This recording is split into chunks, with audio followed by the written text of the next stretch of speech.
और समान अधिकारों की लड़ाई के लिए जाने जाते हैं। इतने छोटे से कालखंड में देश के एक विषम क्षेत्र में जन्मे आदिवासी बच्चे ने पूरे जनजातीय समाज को एकजुट कर अपने अधिकार के लिए शांतिपूर्ण मार्ग पर लड़ने की शिक्षा दी। हम बोडो है, इसका हमें गर्व है और इस सूत्र को लेकर बोडोफा ने दारुण गरीबी में जीने वाले सभी जनजाति के लोगों को एकत्रित किया और संघर्ष करने की शुरुआत की।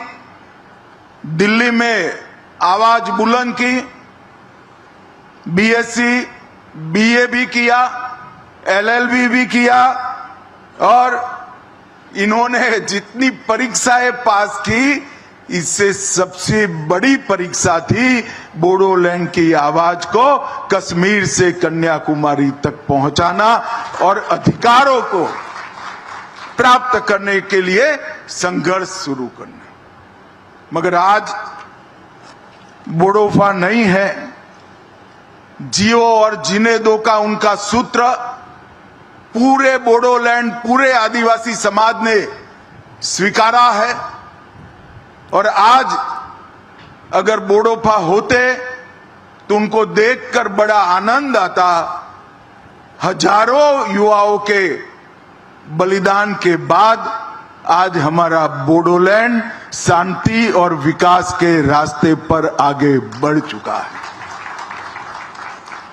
पूरा असम बोडोलैंड के लोगों को स्वीकारता है और बोडोलैंड असम को स्वीकारता है। आज बोडोलैंड से बहुत सारे लोग मुझे सुन रहे हैं। मैं सभी को कहना चाहता हूं कि जरा सी भी इंफीरियरिटी कॉम्प्लेक्स आपके अंदर ना लाइएगा। इस देश पर आपका इतना ही अधिकार है जितना मेरा है। अब बोडोलैंड के युवा अपने अधिकार के लिए लड़ने की जरूरत नहीं है।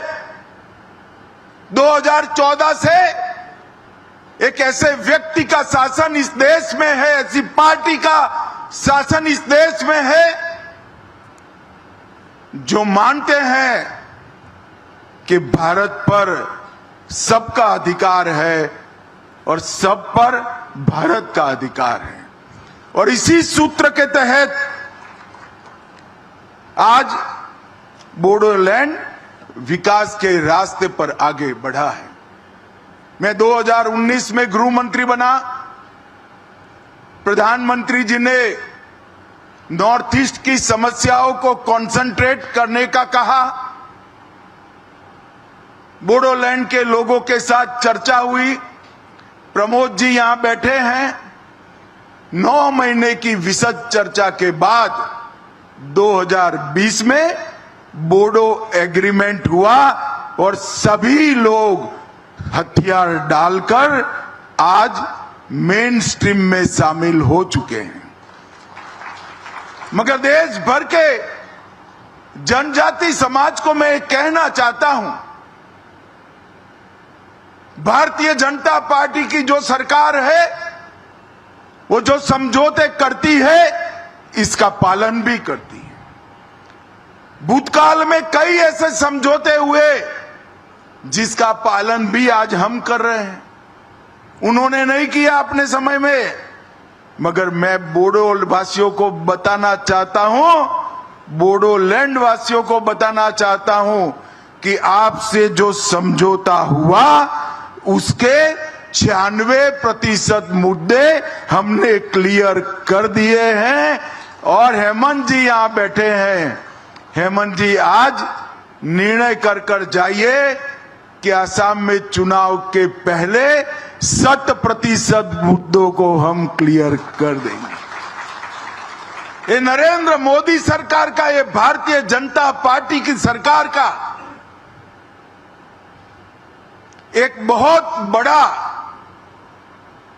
भेंट है असम के लोगों को, नॉर्थ ईस्ट के लोगों को। हमने 20 से ज्यादा समझौते किए हैं। नॉर्थ ईस्ट में हमारे कॉल पर 10,000 से ज्यादा लोग हथियार छोड़कर मेन स्ट्रीम में आए हैं और ये 20 से ज्यादा समझौतों की एवरेज निकाले तो 78% बातों की पूर्ति ये 3-4 साल में भारतीय जनता पार्टी की मोदी सरकार ने कर दी। यही बताता है कि हम जो कहते हैं वो करते हैं। और आज पूरा असम शांति के रास्ते पर आगे बढ़ चुका है। और मैं बोडोलैंड की एक विराट रैली में, लाखों लोग थे, बहुत बड़ी रैली हुई थी। वो रैली में कहकर आया था कि हम मई एंड के पहले बोडोपा की प्रतिमा भी लगाएंगे और उनके नाम पर रास्ते का नामाभिधान भी करेंगे। और आज 1 मई को उनकी पुण्यतिथि के दिन, अभी मई समाप्त भी नहीं हुआ है और ये वादा हमारा आज पूरा हो चुका है। जिस दिल्ली के बोट क्लब पर बोडोपा ने बहुत बड़ी रैली कर बोडोलैंड के मुद्दों से पूरे देश को झकझोरने का काम किया था।